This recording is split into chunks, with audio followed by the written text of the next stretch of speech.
I'm back at Yo Islands, Koh Yo in Thai, or Koh Yo if you follow the transliteration. It's in Songkhla Lake. Songkhla Lake is the biggest lake in Thailand, and this is quite a large island. It's connected to the mainland by 2 long bridges on either side. You can see one here.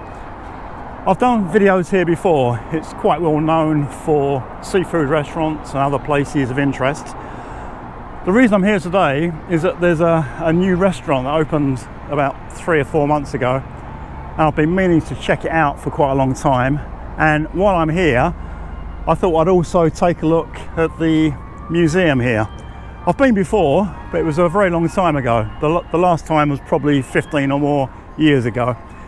Every region of Thailand has its own distinct language, culture and traditions, and this place is about all of those things in southern Thailand. It's called the Folklore Museum, and I think there's a more sort of academic side, which is known as the Institute of Southern Thai Studies. A lot of kids come here on school trips.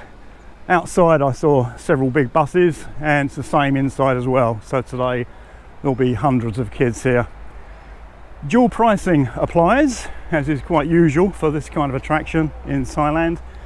At the ticket counter, written in Thai, is Hat Yai, adults, 50 baht. They use Thai numerals as well, just so that foreigners can't guess what the Thai price is. And written in English is foreigners 100, so twice as much for foreigners. I used my pink ID card and managed to get the Thai price. And at the moment, apparently there are renovations going on, so they're offering a discount on admission. So at the moment it's 30 baht for Thai adults and 60 baht for foreign adults. Here are some of the school kids who have come to visit today. Sawadee krab. My gladพูด. Oh, hello.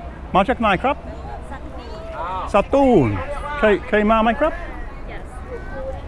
กี่ครั้ง ตอนเด็กๆก็ it's just first time. Oh, first time.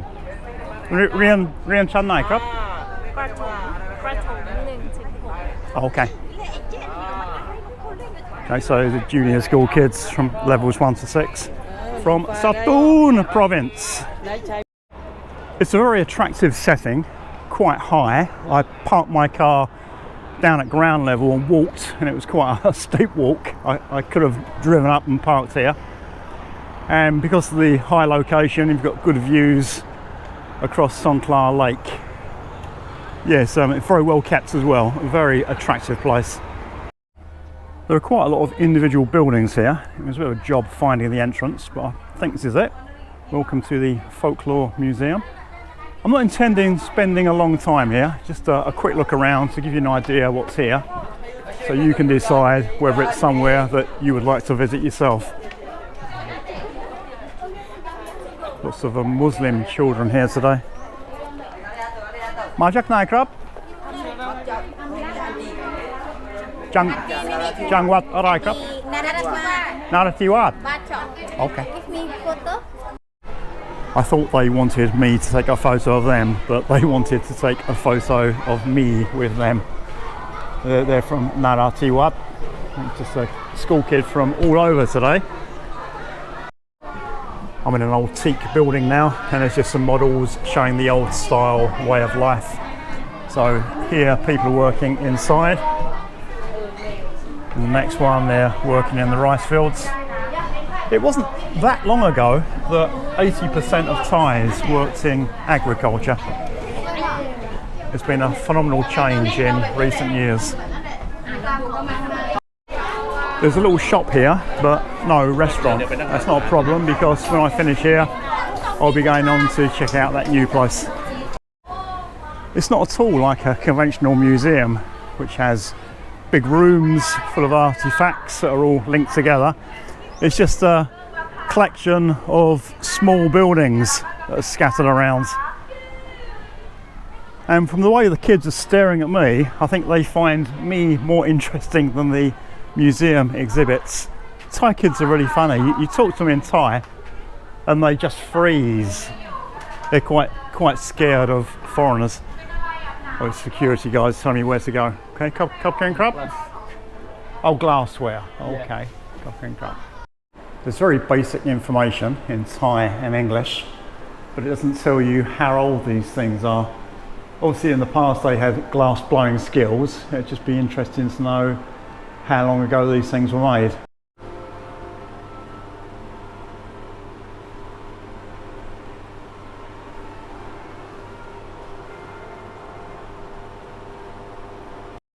I remember these from my previous visit, and if you're wondering what they are coconut graters. They're to scrape the coconut meat, and then that is squeezed to make gati, which is the coconut milk that goes into a lot of Thai cooking. Until I came here the first time, I didn't realise there was a whole culture around coconut graters, making a basic kitchen tool into something with so many designs. Here we have graters that have been made into the shape of people, and over here I probably don't have to explain what this one is supposed to be. Yeah, many different designs of coconut grater. There's some more of my friends here. Oh my god! I've just had the weirdest experience. I was in that room and just about to explain the process of making coconut milk and I was suddenly surrounded by loads of kids, and they started asking me questions. They're very noisy, and then one wanted me to sign their book, and once I'd done it for one, they all wanted it, so I stood there signing my autograph, and they want to know my YouTube channel, so I think I might have got a few more subscribers as well. Crazy. I've just had about half an hour taken out of my day. These kids probably don't see many foreigners, and when they see one, it's quite exciting. So back now to the coconut grating, and this is the process of making gati, the coconut milk. So the guy gets the coconut off the tree and then uses this implement to take the husk off. Then it goes over here where people use those coconut graters to grate the meat of the coconut, and then once they've done that, the meat goes into one of these presses, these hand presses, and they squeeze the meat and the coconut milk comes out the bottom. I'm now going to move on from the museum. There are two reasons for that. With all these kids around, it's so noisy I can't even hear myself speak. But they're really nice kids. At this age, it's pure innocence. They haven't developed any of the unpleasant characteristics that some Thais develop later in life. And the second reason is because of the refurbishment, there's quite a lot closed. There are over 20 rooms and only 10 are open at the moment. And when I came before, I saw an exhibit about the southern Thai tradition of bullfighting. That's closed. And there's another room about Nora dancing, which is also closed. A friend of mine has written a book about Nora dancing. So I'm just about to leave. This place won't be for everyone, but if you are interested in culture, in tradition, it's a good place to come to. And it's just a nice place to come to for the views you get of the islands and the surrounding lake. Anyway, I'm now going to move on to the restaurant.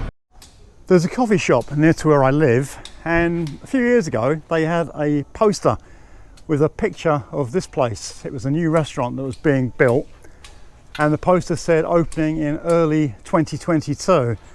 Now, earlier this year, which is after early 2022, I asked if it had opened yet, and they said no, there'd been a delay.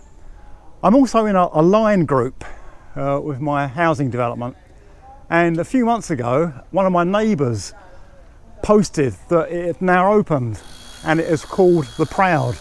So for a while now, I've been wanting to check it out, and after I did my video yesterday, someone left a comment asking me to do a review of The Proud, which was what I was going to do anyway. So here I am. It's very high up, and you have to actually enter the restaurant using a lift, which is what I'm just about to do. This place must have cost a fortune to build. We're now up at restaurant level, and this is the view we get, and quite a stunning view, and quite a long way down, and I don't like heights. There's a group of Malaysians here. It doesn't take the Malaysians very long to find any new restaurants and attractions in Hat Yai. So let's take a quick look around, and then we'll go inside the restaurant, get a drink and get some lunch. When you arrive at this place, it's obvious that it cost a fortune to build, and the staff are very polite and well dressed, so you know it's not going to be cheap, but it's not too bad. So a quick look at the menu. So tapas, French fries, bruschetta, chicken teriyaki. I've got a few pasta dishes. Some of the steaks are pretty expensive. Like the Wagyu steak, 1800 baht. And the sort of standard Thai dishes are close to 300. And they've got some spicy papaya salad, tom yum. And as you come in, there's sort of two rooms. There's one on the right hand side where I am, which does the food. On the left hand side is for coffee. So I'm just going to select what I'm going to have now.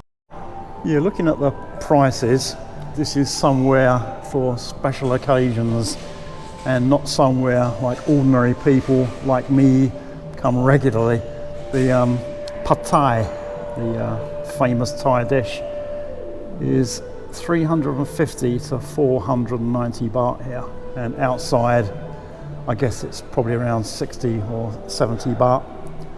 I'm just going to have the grilled chicken with lemongrass, the gayang, takrai, and the drinks are expensive as well. I've just asked about orange juice. Orange juice was 180 baht, so I've just gone for a bottle of water, but I guess that's not cheap either, but probably the cheapest thing here.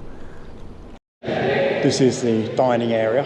It's quite big and it's fairly empty at the moment, just me on one other table. It's Thursday just before lunchtime, so I wouldn't expect it to be busy. I would imagine it gets a lot busier at weekends. This is my chicken and lemongrass. It took a long time to come, but it looks pretty good. There's no rice. I thought it might come with rice, but instead they've put it on a roti. Lunch was 343 baht. It's been a while since I paid that much for lunch, but this is a nice place and I wasn't expecting it to be cheap. It's a nice location. The building obviously was very expensive to construct. The food and service was good.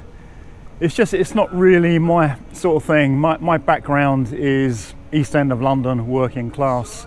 I grew up within walking distance of the old bowling ground where West Ham used to play. And when I was back in the UK earlier this year, the best meal I had was pie and mash in a local cafe. That's the sort of thing I'm happy with. And this place is obviously meant for high-so Thais, and I don't feel all that comfortable in places like this. Anyway, I wanted to try it, and now I have tried it. So now I know what it's like, but I don't think I'll be hurrying back anytime soon. I hope you've enjoyed that little visit to your island. It's definitely worth a trip if you're in Hat Yai. Either come to this place or there are several really nice seafood restaurants on the island. Thanks for watching and more videos soon.